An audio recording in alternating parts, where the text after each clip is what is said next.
திமுக அமைப்பு செயலாளர் RS பாரதி மீது பாஜக மாநில தலைவர் அண்ணாமலை குற்றவியல் வழக்கு தொடர்வதற்காக சென்னை சைதாப்பேட்டையில் இருக்கக்கூடிய நீதிமன்றத்திற்கு சென்றிருக்கிறார். இதுகுறித்த கூடுதல் விவரங்களை எமது செய்தியாளர் வீரகுமாரிடம் கேட்டு பெறலாம். வீரகுமார், வணக்கம். திமுக அமைப்பு செயலாளர் RS பாரதி மீது வழக்கு பதிவு செய்வதற்காக பாஜக மாநில தலைவர் அண்ணாமலை சைதாப்பேட்டை நீதிமன்றத்திற்கு வருகை தந்திருக்கிறார். இதுகுறித்த முழுமையான விவரங்கள் என்னவாக இருக்கின்றன பதிவு பண்ணுங்க.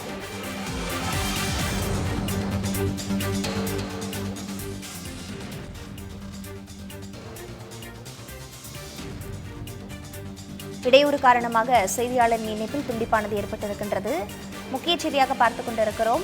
திமுக அமைப்பு செயலாளர் RS பாரதி மீது பாஜக மாநில தலைவர் அண்ணாமலை குற்றவியல் வழக்கு தொடர்வதற்காக சென்னை சைதாப்பேட்டை நீதிமன்றத்திற்கு வருகை தந்திருக்கிறார். அது குறித்த காட்சிகளையும் தற்பொழுது நாம் பார்த்துக் கொண்டிருக்கிறோம்.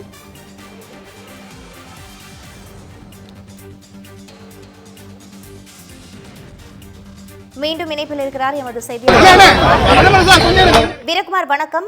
RS பாரதி மீது வழக்கு தொடர்வதற்காக சைதாப்பேட்டை நீதிமன்றத்திற்கு சென்றிருக்கிறார் அண்ணாமலை. இது தொடர்பான முழுமையான விவரங்கள் என்னவாக இருக்கின்றன பதிவு பண்ணுங்க.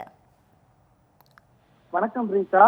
கள்ளக்குறிச்சி அந்த விஷசாராய விவகாரத்தில் கிட்டத்தட்ட 60க்கும் மேற்பட்டோர் உயிரிழந்த நிலையில் இந்த விவகாரத்தில் எதிர்க்கட்சிகள் பலவும் திமுகவின் மீது சட்டம் ஒழுங்கானது சரியில்லை என பல்வேறு தரப்பிலிருந்து புகார்களை தெரிவித்து வந்தது.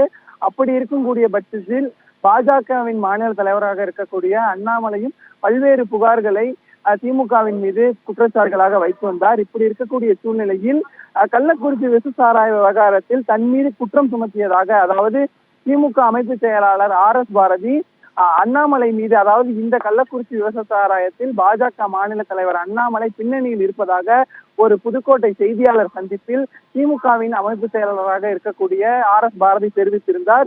இந்த நிலையில் அவதூறு பரப்பிய காரணத்தினால் தான் இல்லாத போதே தனது மீது இது போன்ற குற்றச்சாட்டுகளை எழுப்பியிருக்கிறார் என பாஜக மாநில தலைவர் அண்ணாமலை தற்போது சைதாப்பேட்டையில் இருக்கக்கூடிய குற்றவியல் நடுவர் நீதிமன்றத்தில் வழக்கினை பதிவு செய்வதற்காக மனு வழங்க தற்போது வருகை தந்திருக்கிறார். அவரோடது பாஜக மாநில துணைத் தலைவர் கரு நாகராஜன் மற்றும் வழக்கறிஞர் பிரிவு தலைவர் ஆகியோர் வருகை தந்திருக்கிறார்கள்.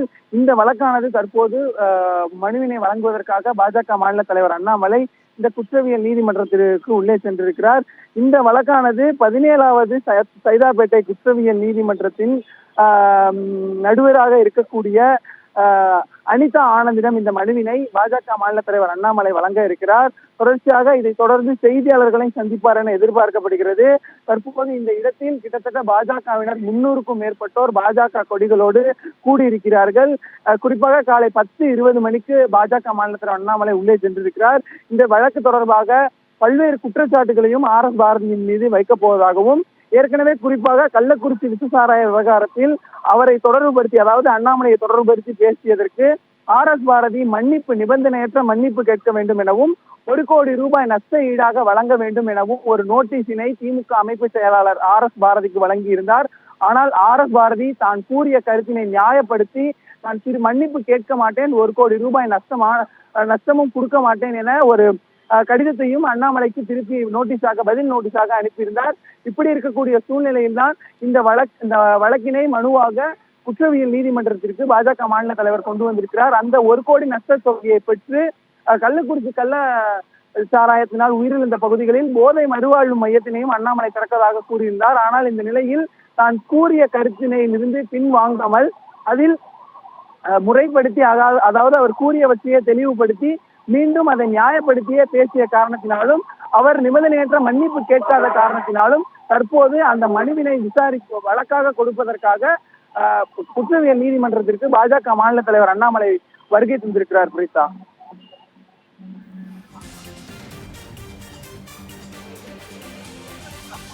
விவரங்களுக்கு நன்றி வீரகுமார்.